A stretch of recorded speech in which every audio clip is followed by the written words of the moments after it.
ನಮಸ್ತೆ ಸ್ನೇಹಿತರೆ, ಇವತ್ತು ನಾವು ದ್ವಿತೀಯ BA ಸಮಾಜಶಾಸ್ತ್ರ ಕೋರ್ಸ್ 2 ಇದರಲ್ಲಿ ಮುಖ್ಯವಾದಂತಹ ಒಂದು ಪ್ರಶ್ನೆ ವಿವಾಹದ ಬಗ್ಗೆ ಹಲವು ಪ್ರಶ್ನೆಗಳು ನಮ್ಮ ಹಳೆಯ ಪ್ರಶ್ನೆ ಪತ್ರಿಕೆಗಳಲ್ಲಿ ಬಂದಿದೆ. ವಿವಾಹದ ಪ್ರಕಾರಗಳನ್ನು ಕೇಳಿದ್ದಾರೆ, ವಿವಾಹದ ಉದ್ದೇಶಗಳನ್ನು ಕೇಳಿದ್ದಾರೆ, ವಿವಾಹದ ಕಾರ್ಯಗಳ ಬಗ್ಗೆ ಕೂಡ ಕೇಳಿದ್ದಾರೆ. 10 ಅಂಕಕ್ಕೆ, 5 ಅಂಕಕ್ಕೆ, 15 ಅಂಕಕ್ಕೆ ಬರುವಂತಹ ಪ್ರಶ್ನೆ. ಇವುಗಳಲ್ಲಿ ಯಾವುದಾದ್ರೂ ಒಂದು ಪ್ರಶ್ನೆ ನಿಮಗೆ ಕಡ್ಡಾಯವಾಗಿ ಇರುವಂತಹ ಒಂದು ಪ್ರಶ್ನೆ ಅಂತಲೇ ಹೇಳ್ಬೋದು. ಇದು ಪುಟ ಸಂಖ್ಯೆ 56ರನ್ನು ತೆಗೆಯಿರಿ. ಪುಟ ಸಂಖ್ಯೆ 56ರಲ್ಲಿದೆ ನೋಡಿ. ಇಲ್ಲಿ ಸಂಪೂರ್ಣವಾಗಿ ವಿವಾಹದ ಬಗ್ಗೆ ಇದೆ. ವಿವಾಹದಲ್ಲಿ ಅದರ ಕಾರ್ಯಗಳು, ವಿವಾಹದ ಉದ್ದೇಶಗಳು, ವಿವಾಹದ ಬಗೆಗಳು, ಇವಿಷ್ಟನ್ನು ನೀವು ಓದ್ಕೊಳ್ಳೇಬೇಕು. ವೆರಿ ವೆರಿ ಇಂಪಾರ್ಟೆಂಟ್ ಆಗಿರುವಂಥದ್ದು. ಆರಂಭದಿಂದ ವಿವಾಹದ ಬಗ್ಗೆ ಎಲ್ಲವನ್ನು ಕೂಡ ತಿಳಿತಾ ಹೋಗುವ.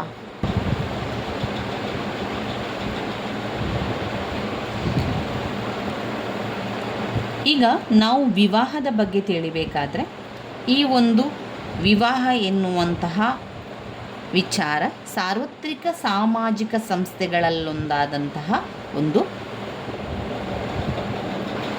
ವಿವಾಹವು ಮಾನವನ ಕುಲದ ಜೀವನವನ್ನು ನಿಯಂತ್ರಿಸಲಿಕ್ಕೆ ಸಹಾಯಕವಾಗ್ತದೆ. ಹಾಗೆಯೇ ನಿಬಂಧನೆಗೊಳಪಡಿಸಲು ಕೂಡ ಅದು ಸ್ಥಾಪಿಸಲ್ಪಟ್ಟಂತಹ ಒಂದು ವಿಚಾರ. ವಿವಾಹವು ಪುರುಷರ ಮತ್ತು ಮಹಿಳೆಯರ ನಡುವಿನ ಒಂದು ಲೈಂಗಿಕ ಸಂಪರ್ಕವೆಂದು ವ್ಯಾಖ್ಯಾನಿಸಲಾಗಿದೆ. ಸಮಾಜದಿಂದ ನಿರ್ಬಂಧಿಸಲ್ಪಟ್ಟಿದೆ ಹಾಗೂ ಸಮ್ಮತಗೊಳಿಸಲ್ಪಟ್ಟಿದೆ. ವೈವಾಹಿಕ ಆಚರಣೆಯು ಎಲ್ಲ ಸಮಾಜಗಳಲ್ಲೂ ಒಂದು ಪ್ರಮುಖ ಆಚರಣೆಯಾಗಿದ್ದು ಅದು ಪುರುಷ ಮತ್ತು ಮಹಿಳೆಯರ ಮಿಲನವನ್ನು ಸೂಚಿಸುವುದಲ್ಲದೆ ಪತಿ ಪತ್ನಿಯರಾಗಿ ಸಾಮಾಜಿಕವಾಗಿ ಒಪ್ಪಿತಗೊಂಡ ಅಂತಸ್ತನ್ನು ಅವರಿಗೆ ನೀಡುವಂಥದ್ದಾಗಿದೆ. ಪ್ರತಿಯೊಂದು ಸಮಾಜ ಯಾರೊಡನೆ ಲೈಂಗಿಕ ಸಂಬಂಧಗಳನ್ನು ಹೊಂದಬೇಕೆಂಬುದಿದೆ.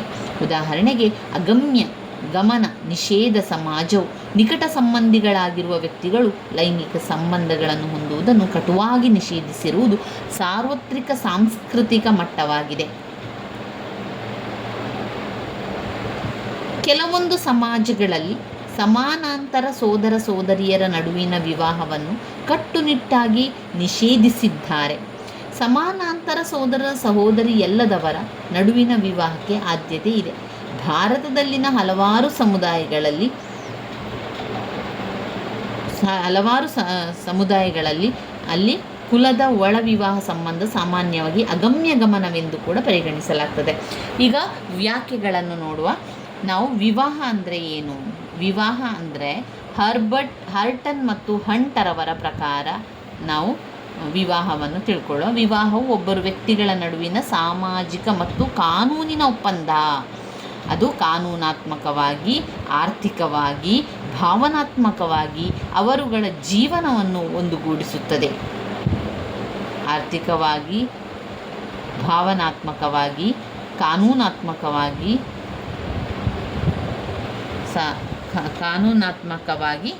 ಇರುವಂಥ, ಆರ್ಥಿಕವಾಗಿ ಹಾಗೂ ಭಾವನಾತ್ಮಕವಾಗಿ ಅವರುಗಳ ಜೀವನ ಒಂದುಗೂಡಿರುವಂಥದ್ದು. ನಾವು ವ್ಯಾಖ್ಯೆಗಳಲ್ಲಿ ತಿಳ್ಕೊಳ್ಳುವ. ಸಮಾಜಶಾಸ್ತ್ರಜ್ಞರು ಯಾವ ರೀತಿ ಹೇಳ್ತಾರೆ ಅಂತ. ಹರ್ಟನ್ ಮತ್ತು ಹಂಟರ್ ಅವರ ಪ್ರಕಾರ ವಿವಾಹವು ಅಂಗೀಕಾರಗೊಂಡ ಸಾಮಾಜಿಕ ಮಾದರಿಯಾಗಿದ್ದು ಅದರಲ್ಲಿ 2 ಅಥವಾ ಹೆಚ್ಚಿನ ವ್ಯಕ್ತಿಗಳು ಒಂದು ಕುಟುಂಬವನ್ನು ಸ್ಥಾಪಿಸುತ್ತಾರೆ. ಹರ್ಟನ್ ಮತ್ತು ಹಂಟರ್ ಅವರ ಪ್ರಕಾರ ವಿವಾಹವು ಅಂಗೀಕಾರಗೊಂಡ ಸಾಮಾಜಿಕ ಮಾದರಿಯಾಗಿದ್ದು ಅದರಲ್ಲಿ ಒಬ್ಬರು ಅಥವಾ ಹೆಚ್ಚಿನ ಸದಸ್ಯರುಗಳು,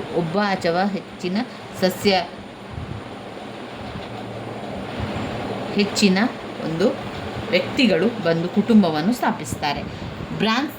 ಬ್ರಾನಿಸ್ಲಾ ಮತ್ತು ಮಲಿನೋವ್ಸ್ಕಿ ಹೇಳುವಂತೆ ವಿವಾಹವು ಸಂತಾನೋತ್ಪತ್ತಿ ಮತ್ತು ಮಕ್ಕಳ ಪೋಷಣೆಗಾಗಿ ಇರುವ ಒಂದು ಒಪ್ಪಂದವಾಗಿದೆ.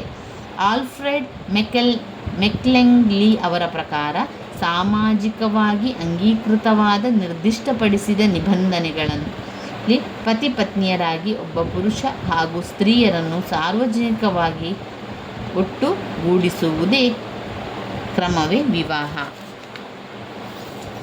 ಇನ್ನು JL ಗಿಲ್ ಅವರು ಮತ್ತು JP ಗಿಲ್ಲನವರ ಅಭಿಮತದಲ್ಲಿ ಸಂತಾನೋತ್ಪತ್ತಿಯ ಒಂದು ಕುಟುಂಬವನ್ನು ಸ್ಥಾಪಿಸುವ ಸಾಮಾಜಿಕವಾಗಿ ಅಂಗೀಕೃತವಾದ ಕ್ರಮೇಣ ಈ ವಿವಾಹ. ಸಂತಾನೋತ್ಪತ್ತಿಯ ಒಂದು ಕುಟುಂಬವನ್ನು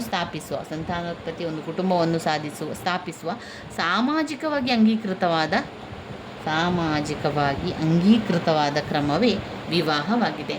ಇಲ್ಲಿ ನಾವು ವೆರಿ ಇಂಪಾರ್ಟೆಂಟ್ ಆಗಿರುವ ಪ್ರಶ್ನೆಗಳನ್ನು ತಿಳಿತಾ ಹೋಗೋ ಮೊದಲಿಗೆ ನಾವು ಕಲಿಬೇಕಾಗಿರುವಂಥದ್ದು ವಿವಾಹದ ಲಕ್ಷಣಗಳು. ತುಂಬಾ ಮುಖ್ಯವಾಗಿರುವಂಥ ವಿಚಾರ ವಿವಾಹದ ಲಕ್ಷಣಗಳು. ವಿವಾಹದ ಲಕ್ಷಣಗಳಲ್ಲಿ ಒಟ್ಟು 5 ಲಕ್ಷಣಗಳನ್ನು ಕಾಣ್ಬೋದು.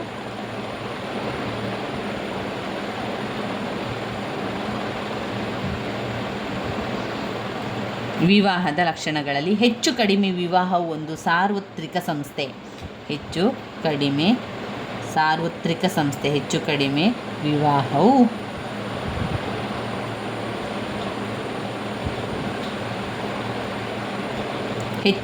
ವಿವಾಹವು ಒಂದು ಸಾರ್ವತ್ರಿಕ ಸಂಸ್ಥೆ. 2 ಪುರುಷರು ಮತ್ತು ಮಹಿಳೆಯರ ನಡುವಿನ ಒಂದು ಭಾವನಾತ್ಮಕ ಸಂಬಂಧ.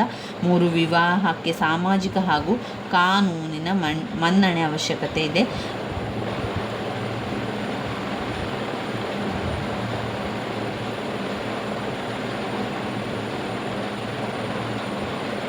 ಹೆಚ್ಚು ಕಡಿಮೆ ವಿವಾಹವು ಒಂದು ಸಾರ್ವತ್ರಿಕ ಸಂಸ್ಥೆ. ಪುರುಷ ಮತ್ತು ಮಹಿಳೆಯರ ನಡುವಿನ ಒಂದು ಶಾಶ್ವತ ಸಂಬಂಧವನ್ನು ವಿವಾಹ ಸೃಷ್ಟಿಸುತ್ತದೆ. 3 ವಿವಾಹಕ್ಕೆ ಸಾಮಾಜಿಕ ಹಾಗೂ ಕಾನೂನಿನ ರಕ್ಷಣೆ ಅವಶ್ಯಕವಿದೆ. 4 ವಿವಾಹವು ಕ್ರಿಯಾವಿಧಿಗಳು ಹಾಗೂ ಆಚರಣೆಗಳೊಂದಿಗೆ ಹೆಣೆದುಕೊಂಡಿದೆ. ವಿವಾಹವು ಪಾರಸ್ಪರಿಕ ಹೊಣೆಗಾರಿಕೆಗಳನ್ನು ಸೃಷ್ಟಿಸುತ್ತದೆ.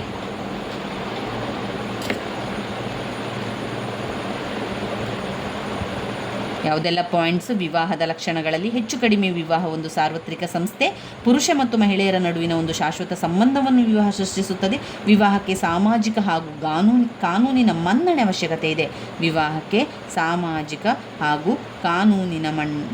ಅವಶ್ಯಕತೆ ಇದೆ. ವಿವಾಹವು ಕ್ರಿಯಾವಿಧಿಗಳು ಹಾಗೂ ಆಚರಣೆಗಳೊಂದಿಗೆ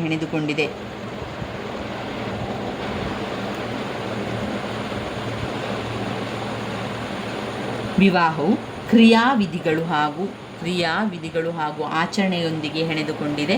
ವಿವಾಹವು ಪಾರಸ್ಪರಿಕ ಹೊಣೆಗಾರಿಕೆಯನ್ನು ಸೃಷ್ಟಿಸುತ್ತದೆ.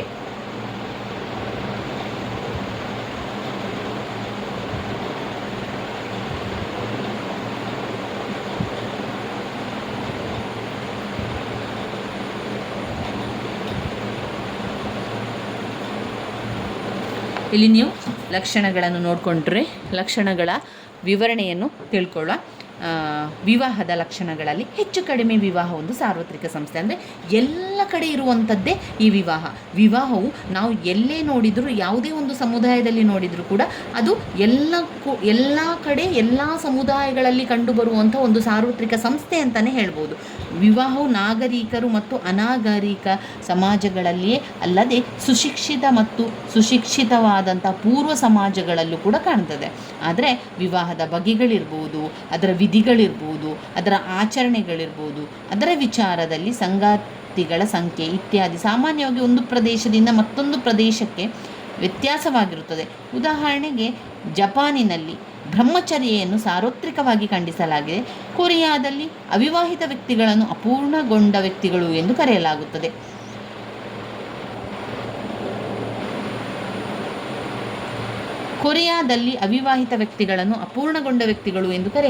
ಹಿಂದೂಗಳಲ್ಲಿ ವಿವಾಹ ಒಂದು ಪವಿತ್ರವಾದ ಸಂಸ್ಕಾರವಾಗಿದ್ದು ಹೆಚ್ಚು ಕಡಿಮೆ ಅವಶ್ಯಕವಾದುದಾಗಿದೆ. ನೀಲಗಿರಿಯ ಥೋಡ ಜನರು ವಿವಾಹಕ್ಕೆ ಮೊದಲೇ ಅವಿವಾಹಿತ ಹೆಣ್ಣು ಮಗು ಸಾವನ್ನಪ್ಪಿದ್ದರೆ ಕ್ರಿಯಾವಿಧಿಗಳ ನೆರವೇರಿಸುವುದನ್ನು ನಿರಾಕರಿಸುತ್ತಿದ್ದರು. ಆದರೆ ಪಾರ್ಥಿವ ಶರೀರಕ್ಕೆ ವೈವಾಹಿಕ ಕಾರ್ಯಗಳ ವಿಧಿವಿಧಾನಗಳನ್ನು ನೆರವೇರಿಸಿದ ನಂತರವೇ ಶವ ಸಂಸ್ಕಾರವನ್ನು ಮಾಡಲಾಗ್ತಾ ಇತ್ತು.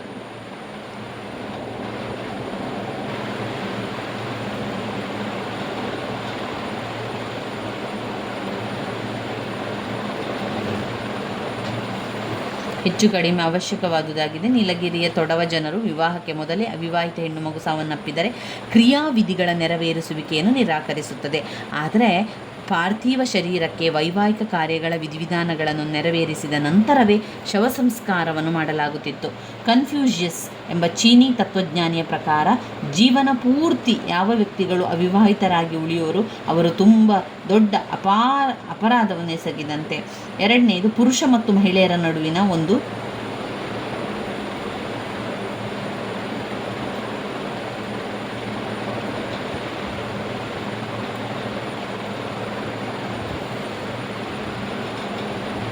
ಇನ್ನು ಎರಡನೇ ಪಾಯಿಂಟ್ನಲ್ಲಿ ಪುರುಷ ಮತ್ತು ಮಹಿಳೆಯರ ನಡುವಿನ ಒಂದು ಶಾಶ್ವತ ಸಂಬಂಧ. ಈಗ ವಿವಾಹದಲ್ಲಿ ಲಕ್ಷಣಗಳಲ್ಲಿ ಎರಡನೆಯ ಮುಖ್ಯವಾದ ಲಕ್ಷಣ, ಅವರ ನಡುವೆ ಶಾಶ್ವತವಾದ ಸಂಬಂಧ ಇದೆ. ಯಾರ ನಡುವೆ? ಗಂಡ ಹೆಂಡತಿಯರ ನಡುವೆ ಅಥವಾ ವಯಸ್ಕ ಪುರುಷ ಮಹಿಳೆಯರ ನಡುವಿನ ಒಂದು ಶಾಶ್ವತವಾದ ಸಂಬಂಧವನ್ನು ಏರ್ಪಡಿಸಿದ್ದರೆ ಹೆಚ್ಚು ಕಡಿಮೆ ದೀರ್ಘಕಾಲಿಕ ಸಂಬಂಧವನ್ನು ವಿವಾಹವು ಸೃಷ್ಟಿಸುತ್ತದೆ. ಲೈಂಗಿಕ ಬಯಕೆಗಳನ್ನು ತೃಪ್ತಿಪಡೆಯುವುದಕ್ಕಲ್ಲದೆ ಸಂತಾನೋತ್ಪತ್ತಿಯ ನಂತರವೂ ಪತಿ ಪತ್ನಿಯರ ನಡುವಿನ ಸಂಬಂಧ ಸುದೀರ್ಘವಾಗಿ ಮುಂದುವರಿಯುವಂತಾಗಿದೆ. ಮೂರನೇ ಪಾಯಿಂಟ್, ವಿವಾಹಕ್ಕೆ ಸಾಮಾಜಿಕ ಹಾಗೂ ಕಾನೂನಿನ ಮನ್ನಣೆ ಅವಶ್ಯಕತೆ ಇದೆ. ವಿವಾಹಕ್ಕೆ ಸಾಮಾಜಿಕ ಹಾಗೂ ಕಾನೂನಿನ ಮನ್ನಣೆಯ ಅವಶ್ಯಕತೆ ಇದೆ. ಪದ್ಧತಿಗಳು, ನೈತಿಕ ನಿಯಮಗಳು ಇತ್ಯಾದಿ ಮೂಲಕ ಸಮಾಜ ಮನ್ನಣೆ ನೀಡಿದಾಗ ಮಾತ್ರ ವೈವಾಹಿಕ ಸಂಬಂಧವನ್ನು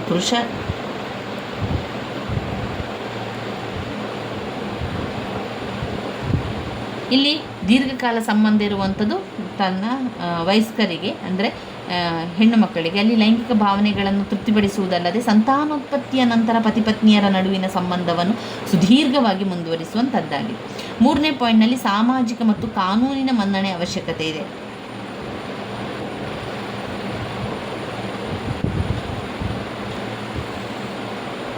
ವಿವಾಹಕ್ಕೆ ಸಾಮಾಜಿಕ ಹಾಗೂ ಕಾನೂನಿನ ರಕ್ಷಣೆ ಅವಶ್ಯಕತೆ ಇದೆ.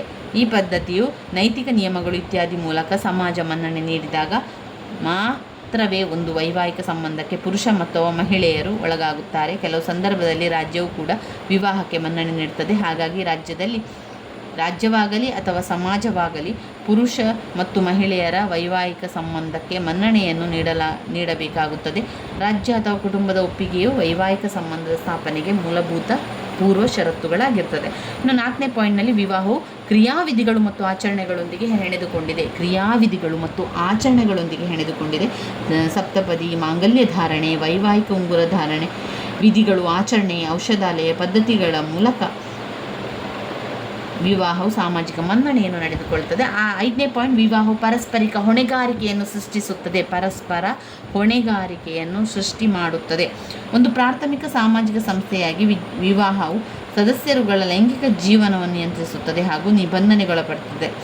ವಾಸ್ತವವಾಗಿ ಸಮಾಜದ ಮತ್ತೊಂದು ಮೂಲಭೂತ ವಿಷಯ ಅಂತಲೇ ಹೇಳ್ಬೋದು ಇದು. ಅಂದರೆ ಪಾರಸ್ಪರಿಕ ಹೊಣೆಗಾರಿಕೆಯನ್ನು ಹೊಂದಿರುತ್ತಾರೆ. ಪತಿ ಪತ್ನಿಯರ ಮೇಲೆ ನಿರ್ದಿಷ್ಟವಾದ ಹಕ್ಕು ಹಾಗೂ ಕರ್ತವ್ಯವನ್ನು ಕೊಡುವಂಥದ್ದು. ಪತಿ ಪತ್ನಿಯರು ಅವರ ಮಕ್ಕಳ ಪಾರಸ್ಪರಿಕವಾಗಿ ಬೆಂಬಲವನ್ನು ಹೊಂದಲಿಕ್ಕೆ ಹಕ್ಕು ಮತ್ತು ಕರ್ತವ್ಯಗಳು ತುಂಬಾ ಅವಶ್ಯಕವಾಗಿರುವಂಥದ್ದು ಕಾಣ್ಬೋದು. ಇವಿಷ್ಟು ಪಾಯಿಂಟ್ಸ್ಗಳು, 5 ಪಾಯಿಂಟ್ಸ್ಗಳು ವಿವಾಹದ ಲಕ್ಷಣಗಳಲ್ಲಿ ಬರುವಂಥ ಪಾಯಿಂಟ್ಸ್ಗಳು ಸ್ನೇಹಿತರೆ. ವಿವಾಹದ ವ್ಯಾಖ್ಯೆಗಳನ್ನು ಓದ್ಕೊಂಡೆವು. ಹಾಗೆ ವಿವಾಹದ ಲಕ್ಷಣಗಳಲ್ಲಿ ಹೆಚ್ಚು ಕಡಿಮೆ ವಿವಾಹ ಒಂದು ಸಾರ್ವತ್ರಿಕ ಸಂಸ್ಥೆ. ಪುರುಷ ಹಾಗೂ ಮಹಿಳೆಯರ ನಡುವಿನ ಒಂದು ಶಾಶ್ವತ ಸಂಬಂಧ ವಿವಾಹ ಸೃಷ್ಟಿಸುತ್ತದೆ. ವಿವಾಹಕ್ಕೆ ಸಾಮಾಜಿಕ ಹಾಗೂ ಕಾನೂನಿನ ರಕ್ಷಣೆ ಅವಶ್ಯಕ ಇದೆ. ಸಾಮಾಜಿಕ ಹಾಗೂ ಕಾನೂನಿನ ರಕ್ಷಣೆ ಅವಶ್ಯಕತೆ ಇದೆ. 4ನೇ ಪಾಯಿಂಟ್, ವಿವಾಹವು ಕ್ರಿಯಾವಿಧಿಗಳು ಹಾಗೂ ಉಪಚರಣೆಯೊಂದಿಗೆ ಹೆಣೆದುಕೊಂಡಿವೆ.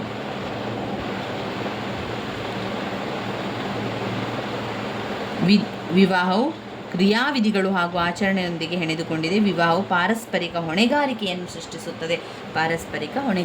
ಸೃಷ್ಟಿಸುತ್ತದೆ.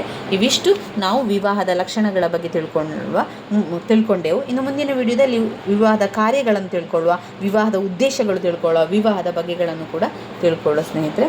ನನ್ನ ವಿಡಿಯೋಸ್ ಎಲ್ಲ ನಿಮಗೆ ಇಷ್ಟ ಆಗಿದ್ದರೆ ಲೈಕ್ ಕೊಡಿ, ಶೇರ್ ಮಾಡಿ, ಸಬ್ಸ್ಕ್ರೈಬ್ ಮಾಡಲಿಕ್ಕೆ ಮರಿಬೇಡಿ. ಧನ್ಯವಾದಗಳು.